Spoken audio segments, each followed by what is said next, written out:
Haleluya. Puji Tuhan, Bapak Ibu Saudara yang kasih Tuhan. Mari sebelum mendengarkan firman Tuhan, kita mau sama-sama berdoa. Bapak yang baik, Bapak di dalam sorga, terima kasih buat hari ini. Kembali kami bersyukur kepadamu atas semua yang kami terima, kemurahan, kebajikannya daripada Tuhan, perlindungan, tuntunanmu Tuhan. Sebentar kami ingin mendengarkan kebenaran firman-Mu, berkati mulut lidah hamba-Mu yang menyampaikan, bahkan kami semua yang mendengarkannya. Terpujilah nama-Mu, dalam nama Tuhan Yesus, hamba-Mu bersyukur. Amin. Shalom Bapak Ibu Saudara dikasih oleh Tuhan. Nah, pada kesempatan ini saya ingin menyampaikan tentang pertobatan. Ya, pertobatan. Mari kita lihat Lukas 15. Ayat 17 sampai yang ke-21 tentang perumpamaan tentang anak yang hilang. Nah, ayat 17. Lalu ia menyadari keadaannya, katanya, betapa banyaknya orang upahan Bapakku yang berlimpah-limpah makanannya. Tapi aku di sini mati kelaparan. Aku akan bangkit dan pergi kepada Bapakku dan berkata kepadanya, Bapa, aku telah berdosa terhadap sorga dan terhadap Bapa. Aku tidak layak lagi disebutkan anak Bapa. Jadikanlah aku sebagai salah seorang upahan Bapa. Maka bangkitlah ia dan pergi kepada bapaknya. Ketika ia masih jauh, ayahnya telah melihatnya. Lalu tergeraklah hatinya oleh belas kasihan. Ayahnya itu berlari, mendapatkan dia, lalu merangkul dan mencium dia. Kata anak itu kepadanya, Bapak, aku telah berdosa terhadap sorga dan terhadap Bapak. Aku tidak layak lagi disebut anak Bapak. Amin. Nah, dari kisah ini kita akan mengambil beberapa poin, saudaraku, tentang kisah anak bungsu yang sangat-sangat kurang ajar. Bapaknya belum mati, sudah minta warisan dan dibagi dengan kakak sulungnya, dengan kakaknya. Dan singkat cerita sampai dihabiskan, bahkan datang kelaparan. Nah, pertobatan suatu pengakuan yang jujur. Ya. Anak bungsu ini menyadari bahwa dia salah. Ya. Dia dalam posisi salah sehingga mengalami nasib seperti itu. Ini adalah satu cara untuk mengenyahkan rasa bersalah, yaitu dengan mengakui kesalahan-kesalahannya dengan jujur. Ya, jadi ada satu cara untuk mengenyahkan rasa bersalah, yaitu dengan mengakui kesalahan-kesalahannya dengan jujur. Jadi anak bungsu ini jujur, saudara, ngaku. Coba kita lihat 1 Yohanes 1 ayat yang ke-9. 1 Yohanes 1 ayat yang ke-9 dikatakan demikian. Jika kita mengaku dosa kita, maka ia adalah setia dan adil, sehingga ia akan mengampuni segala dosa kita dan menyucikan kita dari segala kejahatan. Lanjut kisah 3. Kisah 3 ayat 19. 20. Kisah 3 ayat 19 dan 20. Karena itu sadarlah dan bertobatlah supaya dosamu dihapuskan, agar Tuhan mendatangkan waktu kelegaan dan mengutus Yesus yang dari semula diuntukkan bagimu. Ya. Sebagai Kristus. Amsal 28 ayat 13. Amsal 28 ayat yang ke-13 dikatakan demikian.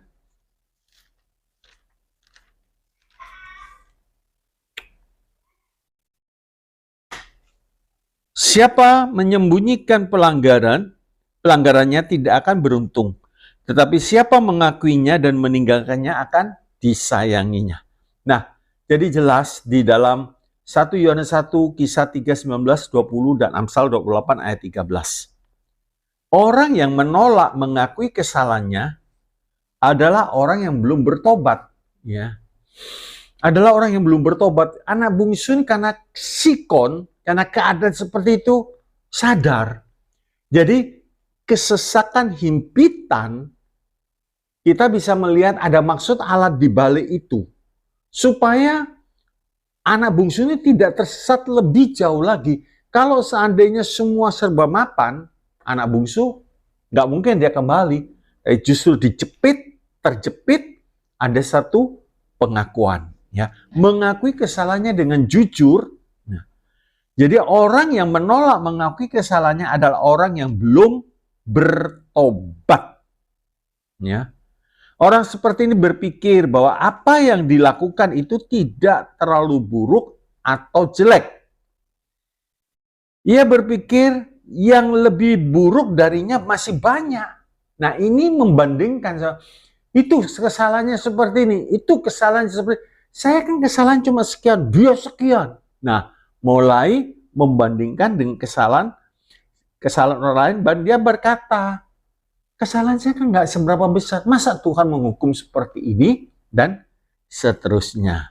Ya, dia berkata, ya karena sial aja, ketangkap atau terjepit, akhirnya terpaksa mengaku, ya, berhenti berdosa. Ya, berhentinya saya beri tanda petik karena terjepit.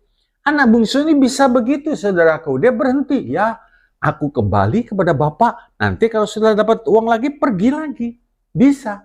Tapi tidak, anak bungsu ini tidak betul-betul dia bertobat. Ya, betul-betul bertobat. Nah, orang yang berpikir bahwa masih banyak lebih buruk daripadanya, orang seperti ini saya beri satu contoh begini.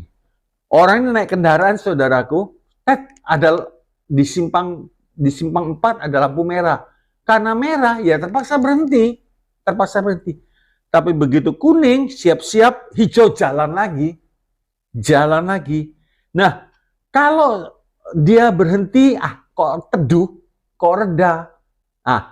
Begitu ada kesempatan lagi, dia ngegas, jalan lagi. Itu namanya bukan bertobat, saudaraku. Itu namanya bukan bertobat. Berhenti karena terpaksa. Berhenti karena terpaksa berbuat dosa, berhenti dia. Karena keadaan yang menjepit. Tapi begitu keadaan sudah mulai longgar, penghasilan atau income sudah mulai banyak, ngegas lagi, saudaraku. Ini bukan bertobat, ya. Ini cuma berhenti melakukan pelanggaran sebab keadaannya tidak memungkinkan. Nah, pelanggaran-pelanggaran yang belum diakui itu berarti belum diampuni. Ya, pelanggaran-pelanggaran yang belum diakui berarti belum diampuni. Nah, ini akan mendatangkan suatu jurang pemisah. Jadi, pelanggaran yang belum diakui berarti belum diampuni. Akan mendatangkan suatu jurang pemisah di antara orang yang berdosa dengan Allah.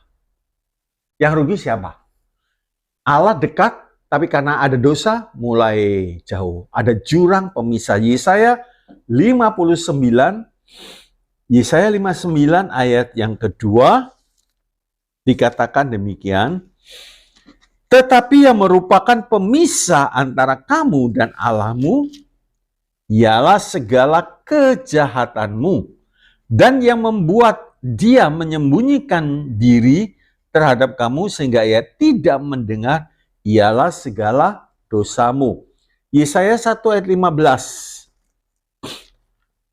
Yesaya 1 ayat 15 dikatakan, apabila kamu menandakan tanganmu untuk berdoa, aku akan memalingkan mukaku.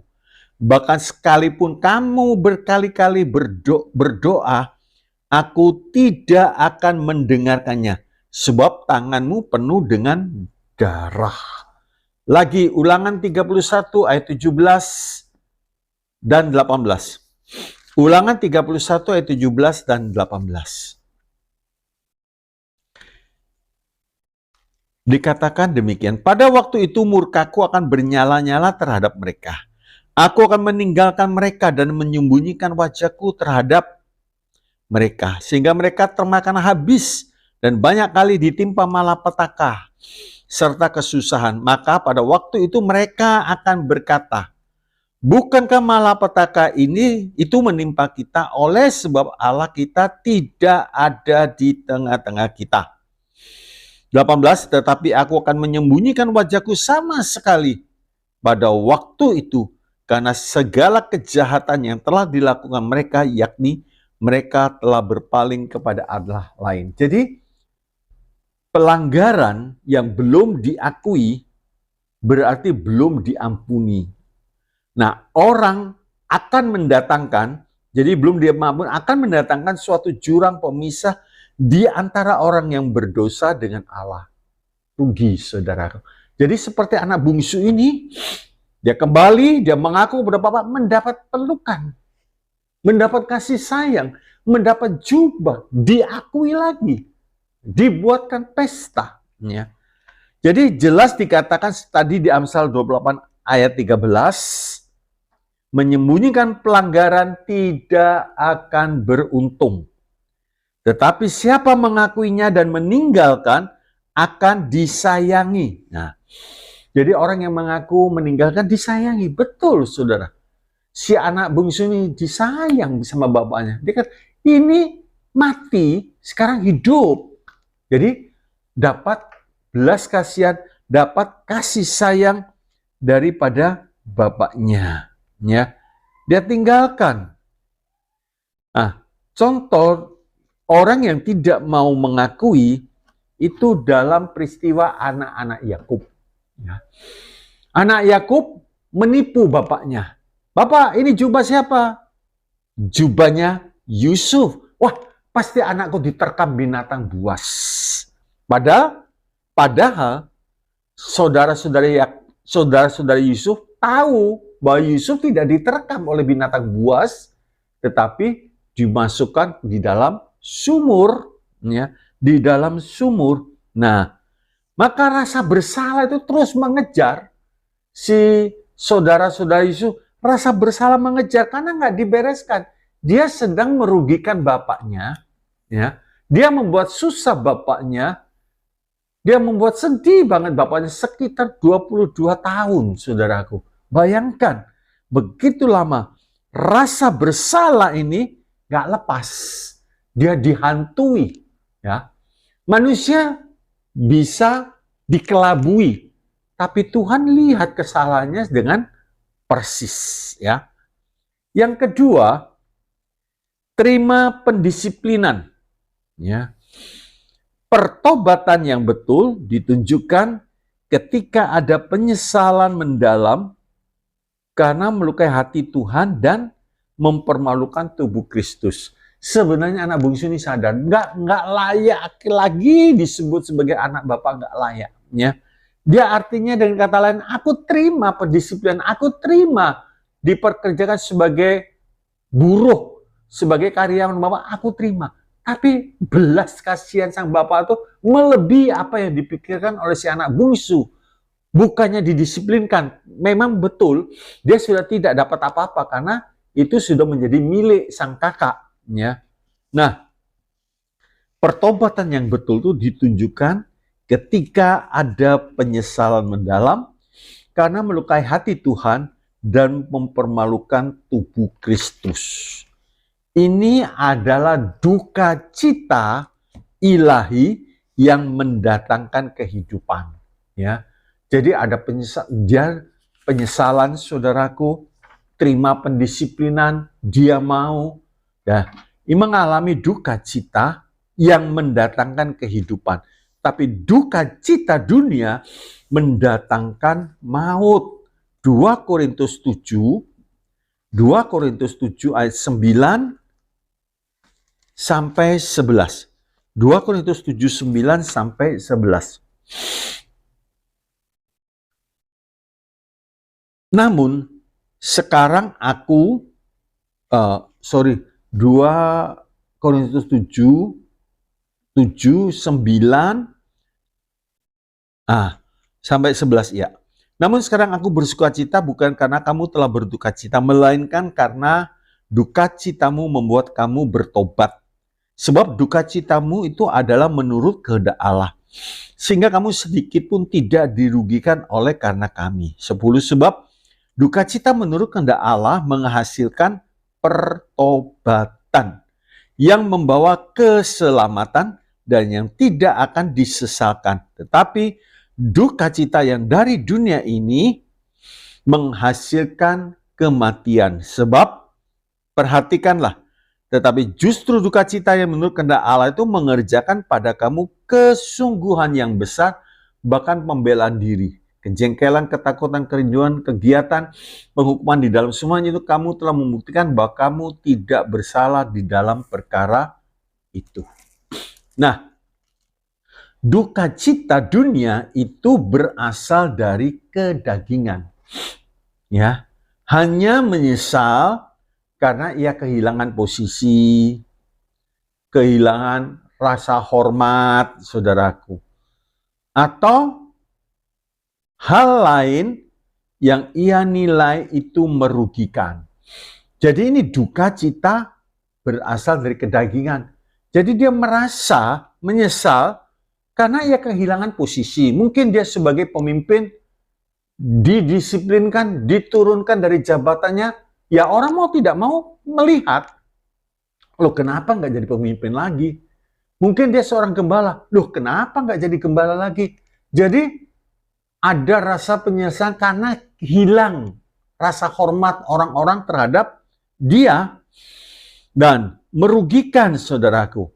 Bahkan kadang-kadang mungkin orang itu bisnis, rekan bisnisnya curiga, rekan bisnisnya sudah tidak menaruh lagi rasa percaya. Loh, dia di dalam ibadah nipu. Lah saya rekan bisnisnya bisa-bisa juga ditipu. Jadi kehilangan, sudah ditinggalkan oleh rekan-rekan bisnisnya, saudara. Ditinggalkan oleh teman-temannya. Bahkan kalau dia sebagai gembala sidang melakukan pelanggaran, dia bisa ditinggalkan oleh jemaat. Nah, ini rasa penyesalan yang menurut dunia, menurut kedagingan. Jadi, duka cita dan air mata mereka bukanlah karena mereka telah mempermalukan nama Tuhan.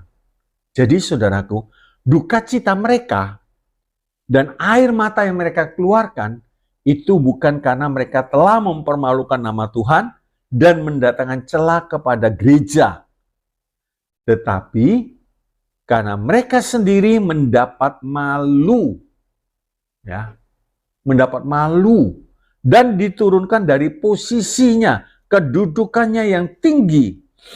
Ini bukanlah sebuah pertobatan yang murni. Ada kepentingan-kepentingan sendiri, saudara. Ada kepentingan-kepentingan kedagingan. Nah, kalau saya diturunkan dari posisi saya, berarti saya terhempas. Nah, berarti dia rugi, begitu saudaraku. Jadi dia mengeluarkan air mata, rasa menyesal, saudaraku. Itu bukan karena dia bertobat, tetapi karena dia malu. Sudah. Sekarang bandingkan dengan Daud ya. Pada waktu dia berdosa, saudaraku, dan ditegur oleh Nabi Nathan, apa jawab Daud? 2 Samuel 12 ayat yang ke-13 dan 14. Dikatakan demikian. Lalu berkatalah Daud kepada Nathan, "Aku sudah berdosa kepada Tuhan."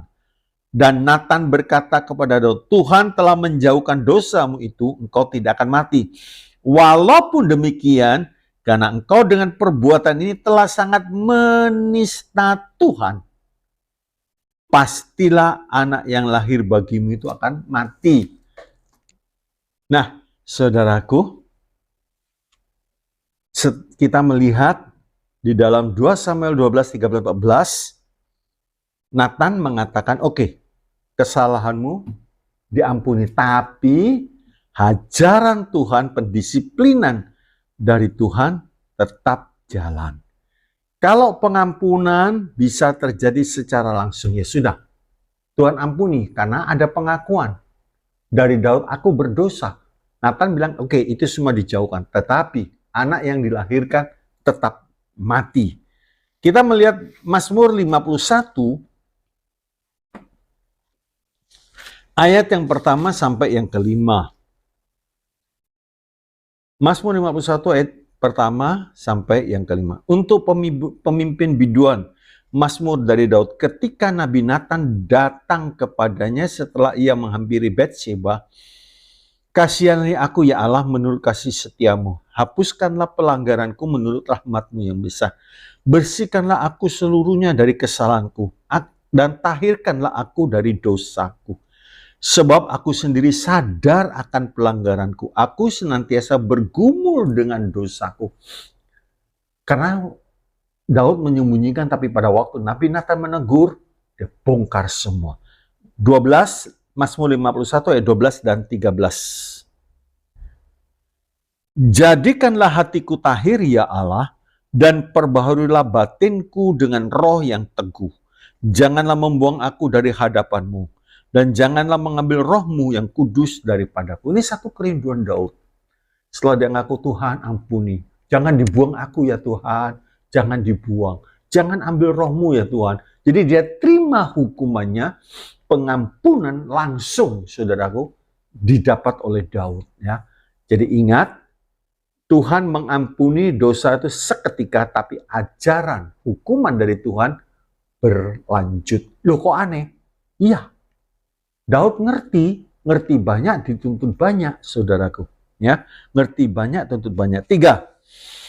Bertobat artinya melakukan kebalikan dari yang sekarang dilakukan. Bertobat artinya melakukan kebalikan dari yang sekarang dilakukan. Efesus 4 ayat yang ke-28 sampai yang ke-32.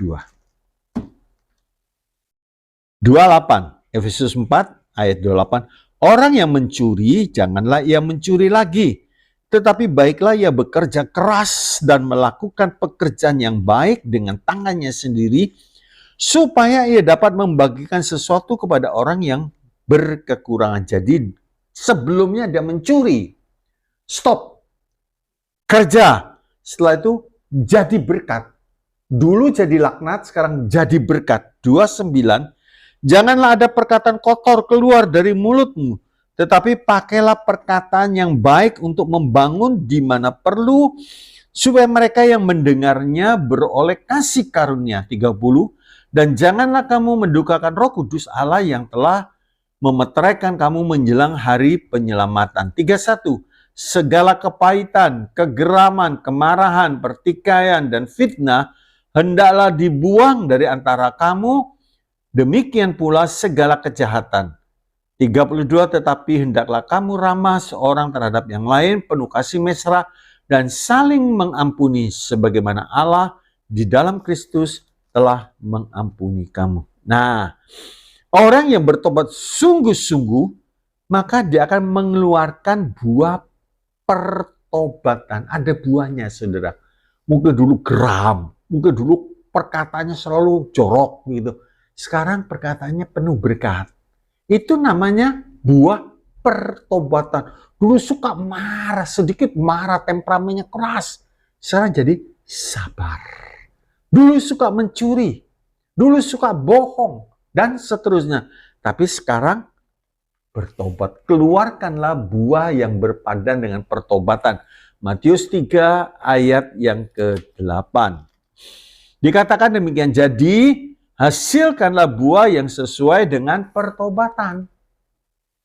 Tadi jelas dikatakan Efesus 4:28, mencuri, ya jangan mencuri lagi, bekerja. Setelah dapat duit, jadilah berkat. Haleluya. Itu dia, ya. Nah, karena itu pertobatan yang betul artinya yang sesuai dengan firman Tuhan, ya. Pertobatan yang betul artinya yang sesuai dengan firman Tuhan. Itu berarti melakukan kebalikan dari yang dahulu dilakukannya. Ya, kebalikannya. Saya beri contoh yang lain. Kalau dulu ia menjelek-jelekan seseorang, ya, suka fitnah. Terlebih kalau dia menjelek-jelekan seorang pemimpin rohani. Ya, sehingga orang lain yang mendengarnya padahal nggak betul, saudara. Kadang-kadang orang beriman nih juga salah, saudara. Hanya mendengar sepihak, oh itu orang ini begini-begini, langsung dipercaya. Terus langsung menghakimi. Nah ini yang konyol, saudaraku. Betul-betul konyol, ya. Sehingga pada waktu dia menjelek-jelekan seseorang, sehingga orang yang mendengarnya menimbulkan rasa kurang percaya terhadap pemimpin tersebut karena ulah si pembawa fitnah. Ya. Nah, kalau bertobat, saudaraku, ia wajib meminta maaf kepada pemimpin yang dilukainya. Terus apa, saudaraku? Terus kemudian mengatakan hal-hal yang baik terhadap pemimpin tersebut. Terus mengaku di depan umum. Kalau dulu itu gak betul. Itu ulah saya. Itu gara-gara saya memfitnah dia. Sehingga merusak nama baiknya. Ya, minta ampun gampang, saudaraku. Tapi fitnah yang sudah tersebar itu sulit, saudaraku. Sulit, berapa banyak sekarang. Kamu jangan ngomong ya. Yang ini juga cerita pada yang lain. Kamu jangan omong-omong ya. Yang ini juga cerita. Kamu jangan omong-omong. Sudah nyebar kemana-mana. Terus yang pembuat fitnah ini, pembuat berita, bertobat. Berapa banyak dia harus ambil cabut itu semua. Susah. Susah, saudara. Satu orang cucu, dia selalu menjelek-jelekkan kakeknya. Kakek ini cerewet. Kakek ini bawel. Wah, macam-macam, udah cerita yang enggak-enggak, pada kakeknya baik, saudara. Satu kali dia sadar, kek, saya minta maaf kakek. Kenapa? Karena saya menjelek-jelekan kakek. Oh ya, saya maafin. Begitu. Sekarang kamu ambil bantal yang isinya kapuk itu, saudaraku. Oh, gampang. Naik kamu di atas soto rumah, terus dirobek. Bantalnya dibuka, dihamburkan tuh kapuk. Oh gampang, udah dihamburkan, sudah selesai. Sudah kek, selesai kek. Sekarang kamu kumpulkan kembali kapuk-kapuk yang berterbangan tuh. Bingung dia. Waduh kek, kemana saja itu kapuknya? Ya begitu juga. Jadi jangan gampang-gampang mengeluarkan perkataan yang tidak betul, isinya fitnah, gosip, dan lain sebagainya. Dan perkataan itu harus dipertanggungjawabkan.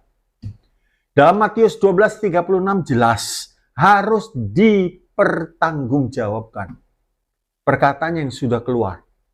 Perkataan yang tidak betul, saudaraku. Nah, dalam Efesus 4:28 tadi dikatakan, sudah kita baca, inilah pertobatan yang sejati.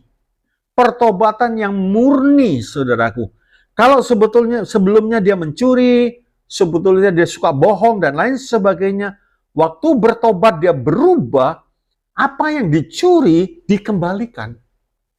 Jangan cuma minta maaf pada Tuhan. Sekarang begini, saudaraku. Mungkin orang ini bekerja di satu toko atau di satu perusahaan atau di mana begitu, saudaraku. Terus majikannya nggak tahu, dia suka curi uang, dia ambil. Kalau dia jual barang, dia masukkan sendiri uangnya, nggak dikasihkan pada majikannya. Satu kali dia bertobat, Tuhan ampuni dosaku. Hanya mengaku kepada Tuhan, nggak bisa. Mengaku kepada orang yang dirugikan dan dikembalikan. Apa yang dicuri harus dikembalikan. Ya. Setelah itu berhentilah, jangan melakukan hal-hal yang dulu sudah pernah dikerjakan hal yang jelek, bertobat. Ya. Bertobat artinya berhenti. Dulu arahnya ke timur, perjalanannya jelek, sekarang arahnya ke barat. Tinggalkan, ya, tinggalkan. Jangan lagi di tempat itu. Jangan lagi di tempat itu. Nah, 4. Bertobat itu memperoleh apa yang layak diterimanya. Yang layak diterimanya. Lukas 21 ayat 39 sampai 41. Lukas 21 ayat 39 sampai 41, kita mau dengar apa kata penjahat yang di sebelah Tuhan Yesus. Lukas 21 ayat yang ke-39 sampai yang ke-41. Lalu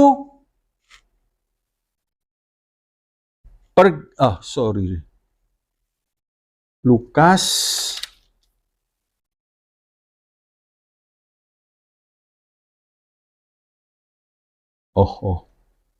iya. Lukas 23 ayat 39 sampai 41. Lukas 23 ayat 49 sampai 41. Seorang dari penjahat yang digantung itu menghujat dia, katanya, "Bukankah engkau adalah Kristus? Selamatkanlah dirimu dan kami." Tetapi yang seorang menegur dia, katanya, "Tidakkah engkau takut juga tidak kepada Allah? Sedang engkau menerima hukuman yang sama." Kita, perhatikan kata-katanya, kita memang selayaknya dihukum sebab kita menerima balasan yang setimpal dengan perbuatan kita. Tetapi orang ini tidak berbuat sesuatu yang salah. Ya, dia tidak berbuat sesuatu yang salah. Jadi, saudara, bertobat itu memperoleh apa yang layak diterimanya. Ya, dihukum, digantung, saudaraku, disalib. Ya. Nah, Kain yang telah membunuh adiknya itu tidak ada rasa penyesalan, nggak ada duka cita, saudaraku. Kain hanya menyesali hukumannya lebih besar daripada yang dapat ia tanggung. Jadi dia mikir, nggak ada penyesalan. So, coba kita lihat Kejadian 4 ayat yang ke-9. Firman Tuhan kepada Kain, "Di mana Habil adikmu itu?" Jawabnya, "Aku tidak tahu. Apakah aku penjaga adikku?" Saudara lihat perkataan, apa aku sebenarnya? Jadi nggak ada rasa nyesal. Habis bunuh, dia jelas dia yang membunuh. Pasti dia sadar, pasti dia tahu. Tapi tidak ada penyesalan. Yang disesali, ya, yang disesali hanya hukumannya. Lanjut, firman-Nya ayat 10 sampai 13, firman-Nya, "Apakah yang telah kau perbuat ini? Darah adikmu itu berteriak kepadaku dari tanah. Maka sekarang terkutuklah engkau, terbuang jauh dari tanah yang mengangakkan mulutnya untuk menerima darah adikmu itu dari tanganmu.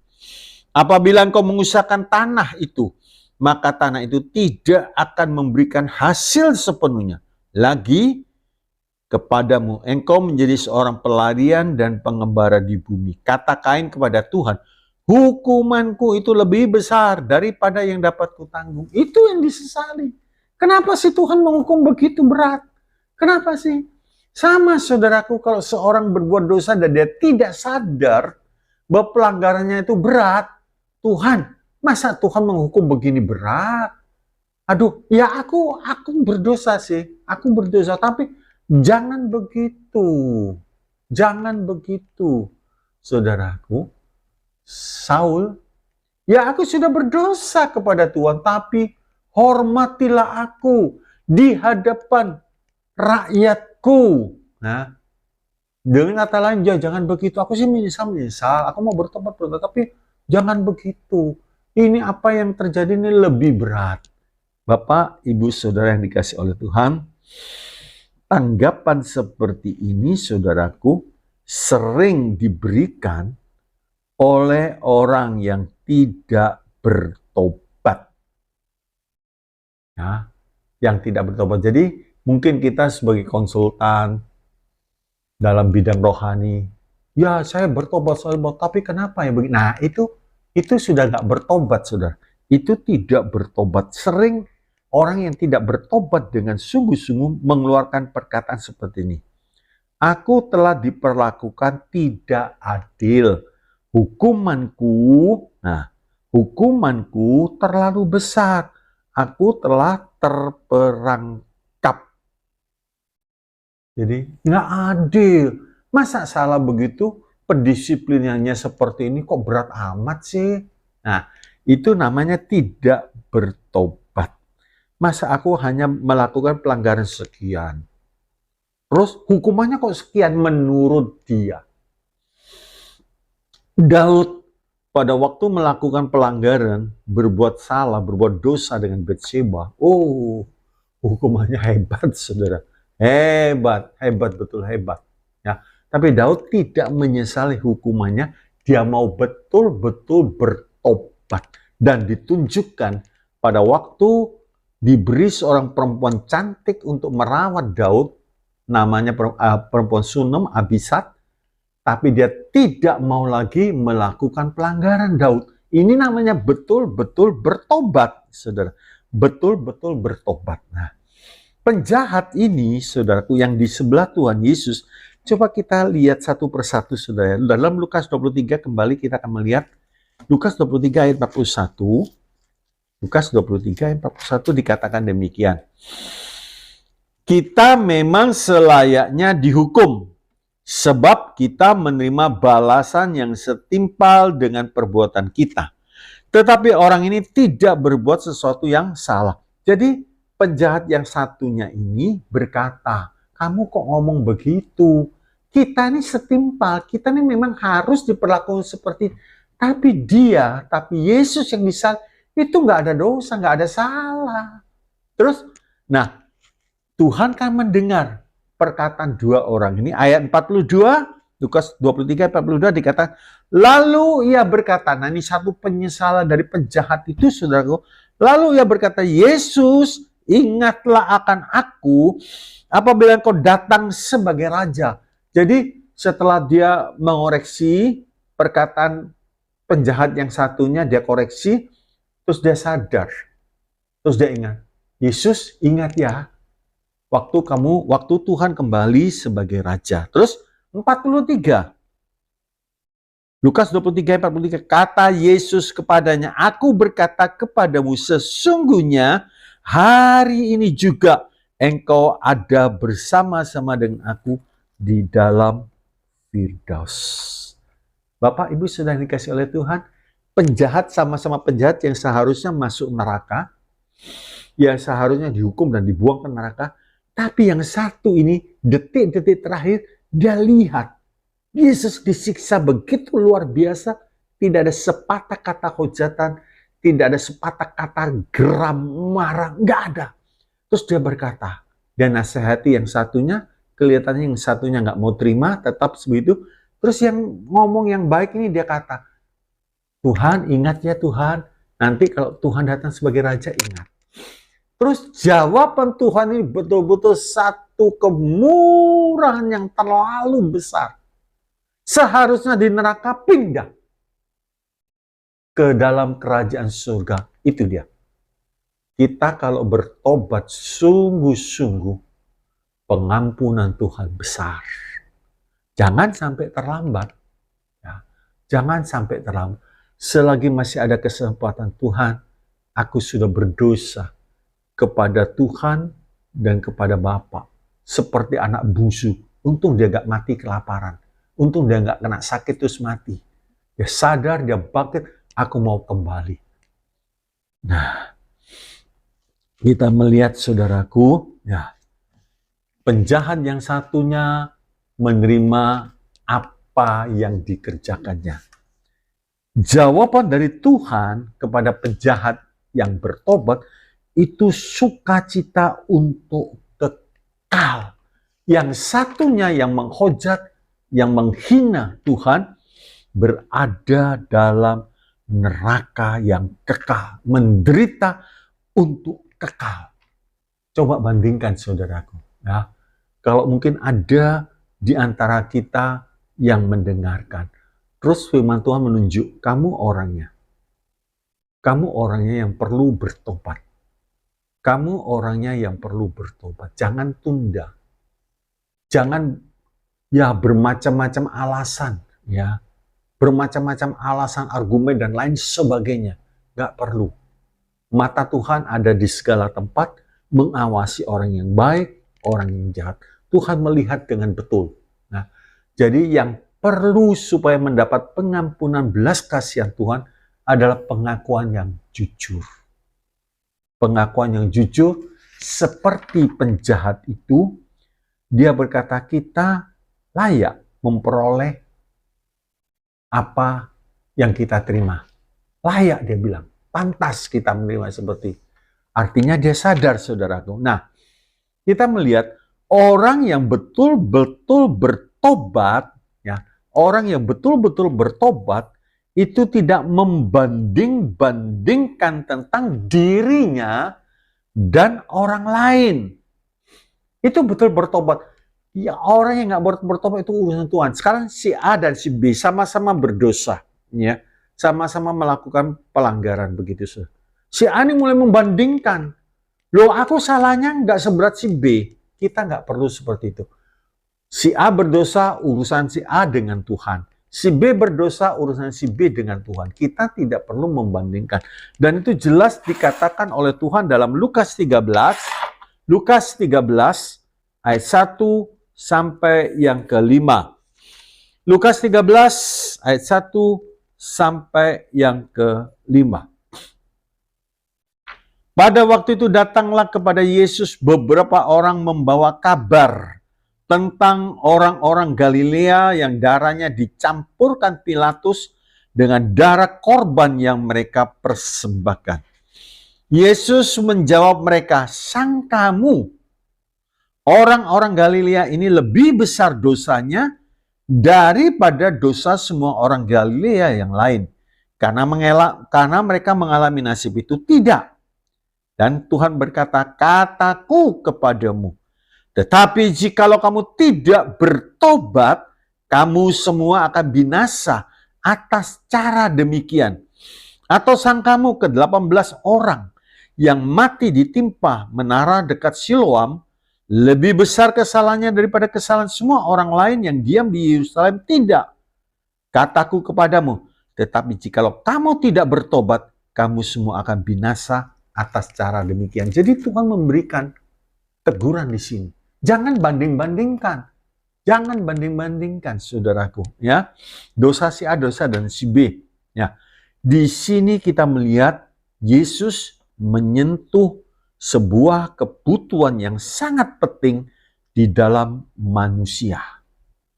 Nah, lewat Lukas 13 ayat 1 sampai 5, Yesus menyentuh sebuah kebutuhan yang sangat penting di dalam manusia. Yaitu apa? Sikap saya tidak seburuk orang lain. Karena itu sekarang saya sudah cukup baik. Ya. Jadi saudaraku, terlalu sering saudaraku kita memikirkan, kita berpikir sikap kita kan tidak buruk, sikap kita kan baik, lebih baik daripada si A, lebih baik daripada si B. Ya. Nah, di sini saudaraku, Tuhan memberi peringatan kepada umat manusia adalah berhentilah membanding-bandingkan diri kita dengan orang-orang lain. Nah, gak perlu. Dia kerjanya begitu. Kadang-kadang dia menipu sedikit-sedikit. Oh, penipuannya dia lebih besar loh. Saya ini cuma bohong sedikit-sedikit. Mungkin ya orang menawar, aduh Pak, gak bisa Pak. Harga belinya aja gak boleh segitu Pak. Naiklah Pak, jangan segitu tawarnya. Nah, padahal dia sudah untung. Tapi dia ngomong, harga belinya gak segitu Pak, naikkan sedikit Pak. Yang satu nipu terang-terangan. Nah, mulai membandingkan, tuh dia berdagangnya nggak benar dan nipu. Saya kan enggak, cuma saya minta dinaikkan sedikit, tapi dia sudah menipu harga pembeliannya. Bapak, Ibu, Saudara yang dikasih oleh Tuhan, Tuhan memberi peringatan, berhentilah membanding-bandingkan diri kita dengan orang lain. Nah, bandingkan dengan ukuran yang benar, yaitu firman Tuhan. Bandingkan dengan ukuran yang benar, yaitu firman Tuhan, maka akan sampai pada kesimpulan. Ya. Jadi kalau kita membandingkan dengan ukuran firman Tuhan, kita sampai pada kesimpulan kalau berdosa, ukurannya adalah bertobat. Jadi kalau berdosa, ukurannya adalah bertobat, bukan dibandingkan dengan orang yang berdosa lainnya. Jelas, saudaraku, ini ukuran firman Allah, ya, ukuran firman. Kesimpulannya, 1. Pertobatan adalah sebuah karunia dari Allah. Roma 2 ayat 4. Ya, saya tidak bacakan. Di Roma 2 ayat 4, pertobatan adalah sebuah karunia dari Allah. Tapi manusianya ya harus menyerahkan dirinya kepada karunia ini. Jangan menentang, saudaraku. Ya. 2. Pertobatan adalah kunci untuk berjalan maju. Pertobatan adalah kunci untuk berjalan maju di dalam kerohanian kita. Bertobat, tinggalkan, dan itu start. Itu titik dia. Lompat lebih jauh lagi. Ya. Haleluya. 3. Jangan seperti Esau. Tidak beroleh kesempatan untuk bertobat. Jangan seperti Esau, tidak beroleh kesempatan untuk bertobat. Ibrani 12 ayat 16 sampai yang ke-17 saya bacakan. Ibrani 12 ayat 16 sampai yang ke-17. Dikatakan demikian. Ibrani 12 ayat 16. Dan janganlah ada orang yang menjadi cabul atau yang mempunyai nafsu yang rendah seperti Esau, yang menjual hak kesulungannya untuk sepiring makanan. 17. Sebab kamu tahu bahwa kemudian ketika ia hendak menerima berkat itu, ia ditolak. Sebab ia tidak beroleh kesempatan untuk memperbaiki kesalahannya, sekalipun ia mencarinya dengan mencucurkan air mata. Ya, jangan seperti Esau, tidak beroleh kesempatan. Tuhan Yesus memberkati kita semua pada hari ini. Bapak, Ibu, Saudara yang dikasih oleh Tuhan, kalau satu orang bertobat, hubungannya dengan Tuhan dipulihkan, maka seru doanya sampai ke telinga Tuhan. Tuhan dengar. Tapi kalau orang itu tidak bertobat, putus hubungannya. Bahkan sekalipun dia berdoa, doanya jadi kebencian. Ya. Kalau kita mengalami sesuatu, coba cek. Ya, periksa. Seperti anak bungsu bangkit, berdiri, kembali kepada Tuhan. Itu yang terbaik. Itu yang terindah. Yang paling indah, jangan sampai jatuh dalam dosa. Mari kita berdoa. Bapa di dalam sorga, terima kasih buat berkat-Mu, berkat firman-Mu mengingatkan kami. Memang kami jalan di dalam dunia yang serba gelap. Tetapi kami mempunyai pelita, kami mempunyai terang, kami mempunyai suluh dalam perjalanan hidup kami, yaitu kebenaran-kebenaran firman-Mu. Tuntun kami di dalam kebenaran firman-Mu, sehingga langkah kami tidak resah. Baik kami berdagang, baik kami berumah tangga, baik kami bersahabat, kami berteman. Tuhan terangi setiap langkah-langkah kehidupan kami, supaya kami tidak berada dalam jalan yang gelap. Terima kasih memberkati umat-Mu, memberkati pekerjaannya, memberkati kesehatannya, memberkati rumah tangga, memberkati keluarganya. Berkati masa mudanya Tuhan Yesus, berkati pelayan. Kami percaya dan kami sangat yakin. Kalau hubungan kami baik, mungkin ada salah, sudah dipulihkan, bertobat sungguh-sungguh, sehingga kami boleh lekat kepada pokok anggur yang benar. Sehingga kami mengalami hidup yang lebih menyenangkan, penuh dengan sukacita ilahi. Terpujilah nama-Mu dalam nama Tuhan Yesus. Hamba-Mu bersyukur dan berserah. Mari Bapak Ibu Saudara kita angkat tangan. Terimalah saat ini berkat kasih dari Allah Bapa, kasih sayang Tuhan Yesus Kristus. Terimalah saat ini dan persekutuan di dalam Allah Roh Kudus, sehingga kita semua memperoleh karunia roh dan buah roh, sejahtera dari Tuhan menyertai kita, menuntun perjalanan hidup kita sampai akhirnya. Terima kasih ya Tuhan Yesus, terima kasih dalam nama Tuhan Yesus, berkat ini diberikan. Haleluya. Semua yang percaya katakan, amin. Tuhan Yesus memberkati. Haleluya.